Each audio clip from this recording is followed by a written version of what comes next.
Kung estudyante ka, huwag kang magtatangkang mag-copy, paste lang sa ChatGPT. Dahil matutuklasan lang yan ng teacher mo. So ang gagawin mong diskarte sa mga thesis, essay at sa mga assignments mo, ay gumamit ka ng humanizer. Na tulad nitong writehuman.ai, notegpt.io, humanizeai.io, na libre at siguradong malaking tulong to sa'yo at sa mga classmates mo. So ganito lang ang gagawin mong diskarte. Okay, sample. Gawa muna tayo sa ChatGPT ng thesis. Write for me a thesis about the impact of social media on teenagers' mental health.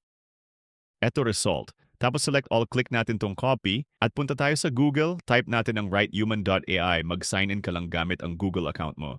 Ngayon, i-paste ang thesis na kinopya natin sa ChatGPT. So, i-paste lang natin dito at click. Piliin tong professional. So, para sa sikretong pamamaraan, i-click mo lang tong Write Humanize at agad nitong i-humanize ang thesis galing ChatGPT.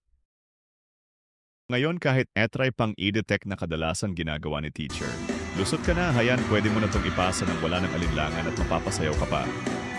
Save mo at i-share muna sa mga classmates at friends mo.